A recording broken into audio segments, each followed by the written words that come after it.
Hello and welcome, and today I've got a special guest with me, Jub. Want to introduce yourself? Hello there. So today we're going to have just a general discussion about Football Manager 2012. So first of all, Jub, I just want to ask you a quick question. What features would you erase from the old game Football Manager 2011? I think, to be honest, the main feature that really sort of got on my nerves was the lack of, I suppose this isn't really a feature as such, but it's sort of the lack of interaction. It's sort of more adds interaction rather than take it away. Because one thing I've noticed over like the last couple of years in Football Manager is how there just seems to be less and less interaction. But I think with 2012 now, what we're going to see is more interaction being added into the game. When I talk about obviously, like, interaction with the players, interaction with other managers, the media, even the board.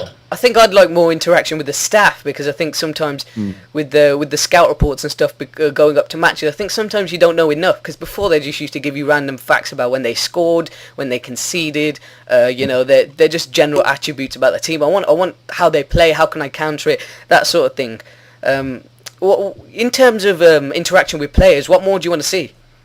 I think one of the main problems with previous games was the fact all you literally could do was have a private chat with literally 3 sections that you could choose. It was like, you've done this or this, and you're fine, and that's about as far as it goes. What we need is just, again, more variation in what we talk about. I mean, you can never add too much stuff in this game because it is just an ever-increasing database. So, if we have, you say X to a player, that goes down a different route with another 5 answers than, say, compared to another answer that goes down another route with another 5 answers. So there's always a variation, so that if you buy this game in October, you're still not finding the same answers in, say, January. That's how in depth I think this has got to be now. Yeah, I think it's already a lot in depth, and that actually brings us to one of our topics, which is the tone system. A whole new level has been added to team talks and conversations. There is now 5 different tones from which to choose from. I think that is sort of what you're talking about, really, the depth of things. And I think, the way certain situations are handled, like, for example, Sami Nasri at Arsenal. I mean, the contract situation is one of them. And if a certain player doesn't get what he wants, then he's going to complain and want out, really, isn't he? Yeah, I think that's... I think that's become a lot more common in football nowadays, and I don't think Football Manager's really pounced on that. It still keeps transfers very just simple and normal. Like I transferred Fernando Torres to Man City on my Liverpool save, and nothing was made of it. But if that happened in real life, just as when Torres went to Chelsea, there's absolute uproar. You've seen the pictures of when he transferred and those Liverpool fans bearing Torres shirts. Yeah.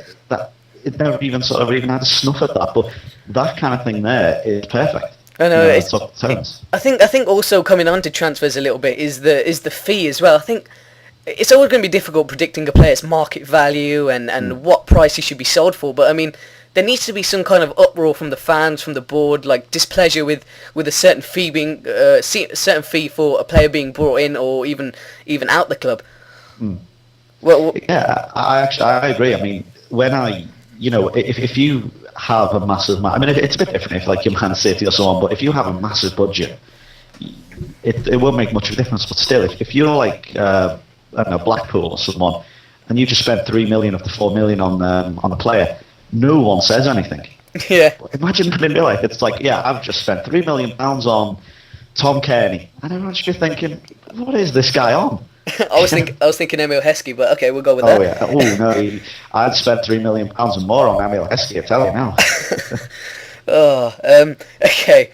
I want to go to one of the most hyped features about the new game, and it's the ability to add or take away playable nations or leagues on a saved game as much as you want. And I think that is going to be really useful for me and a lot of people as well. I mean, especially you, because you presented that 2050 Football Manager thingy, that save or whatever it was, and I actually tried to have a go at it and didn't really work out. But if I could take away all those leagues and nations that weren't needed, it would be running a lot quicker, and I might have a little bit more fun with it, if you know what I mean.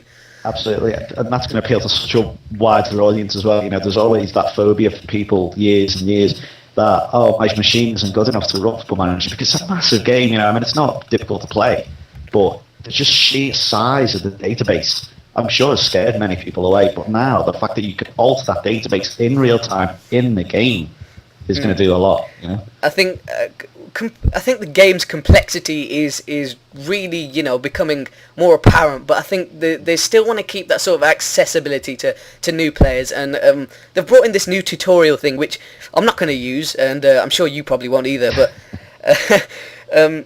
it says offering tips to experienced managers to get the most out of the game. Now, I'm just going to straight away say no, because I'm experienced enough.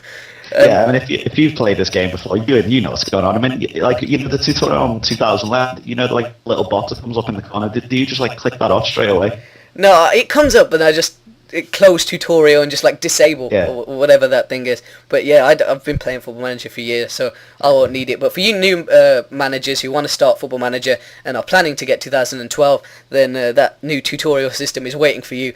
And I want to move on to scouting, and the scouting system has been improved according to Sports Interactive, and they've used several real-life scouting reports and a new in-game report which was devised which includes squad analysis, tactics information about goals scored, conceded, alongside other scouting improvements, giving you all the information to be prepared before kick-up and throughout the season. Now that really excites me because, as I said before, I didn't really think there was enough detail in the scout reports going into matches, and even sometimes with players that you want to buy. I mean, sometimes it's down to extensive research with these players, but sometimes you just don't get enough, really.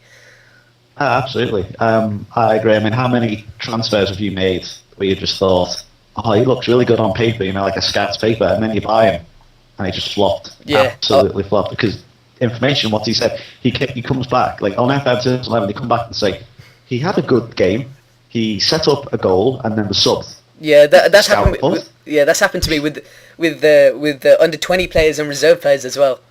Mm. But then it does pay off as well sometimes, because I'm at my AC Milan one at the moment. I've had Yaya Sanogo in the under 20s, and he's got like 7 goals in 4 games, and I played him and he scored in the first minute of his debut.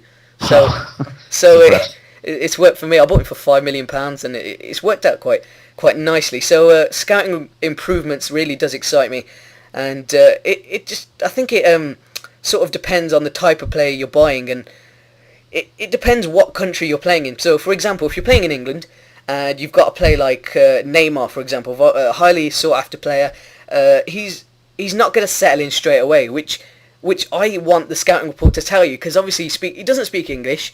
He's been playing Brazil all his life, and he's going to find it hard to settle. I actually completely agree with that, and that is probably one of the biggest, like, the amount of messages I get from people saying, I've got this great player, like I've got Neymar, I've got Aguero, I've got whoever, great player, and they go, he's not scoring for me, and I'm Manchester United or I'm Southampton or something, and what people don't know in the game, because the game doesn't tell you, is the only thing you know about that is the adaptation.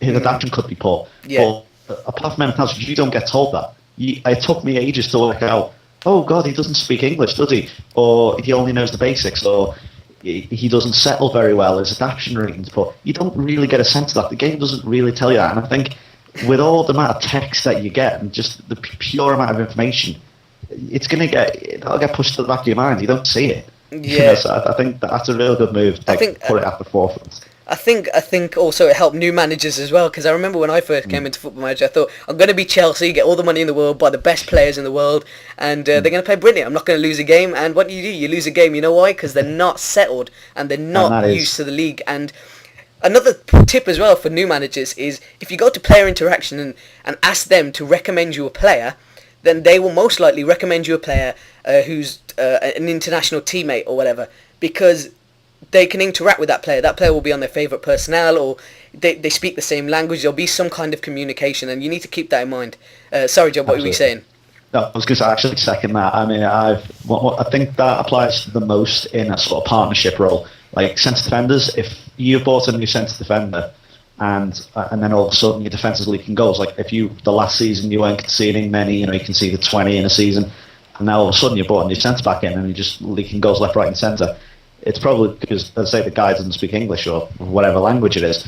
But if you brought in a new centre-back player and you are comfortable with each other, or even a centre midfield or even striking partnership, it should work at least. Yeah, you need that communication, because otherwise it just falls apart really. So you have to be sort of shrewd in your buys.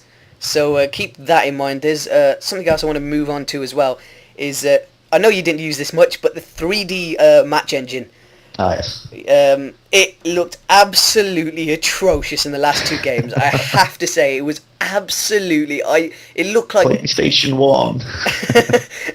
It looked like dog shit, and that I'm being literally, because I did not like it at all. This is a quote: a whole new crowd system, new animations, improved weather system, more stadiums, plus brand new camera angles, behind goal director cam. As well as that, you can reverse all camera angles, meaning you can watch and analyze every aspect of every game. I still think it's still going to look like crap. If there's a website, FM Scout, I think it is, and they have there's already some videos in the match engine, but it'll probably still be improved. But I'll leave the link in the description, because it has more videos on the tactics and the tutorial as well. So I'll give that to you as well, Jub. Yeah, what do you think of the new 3D match engine? I just don't think it can be. I don't know how they're going to improve it really. I know it's very difficult to build upon. I mean, I think in a day and age where we're used to the graphics of FIFA and PES, absolutely outstanding graphics on all consoles, maybe except the Wii, but on the PC, PS3, and Xbox, they are very, very good graphics. Especially FIFA 12. I mean, the facial animations on it are absolutely amazing. I think Football Manager, Sports Interactive actually said they don't want it to look like a FIFA game like that on the 3D match engine. So I don't know where they're going with it really. Because I know me and you both use the 2D classic version, which in my eyes looks good, but to bring in a new 3D engine, you have to do something special, because if you don't want it to look like FIFA, then what do you want it to look like? I don't know. It's when I think it's become a sort of staple of manager games though, because I remember LMA Manager. I don't know if you remember that. I think it was 2003. It had like Gary Lineker on the front or something. It had exactly the same match engine, or something looked similar to it, and I thought, it'll be all right in about 10 years' time.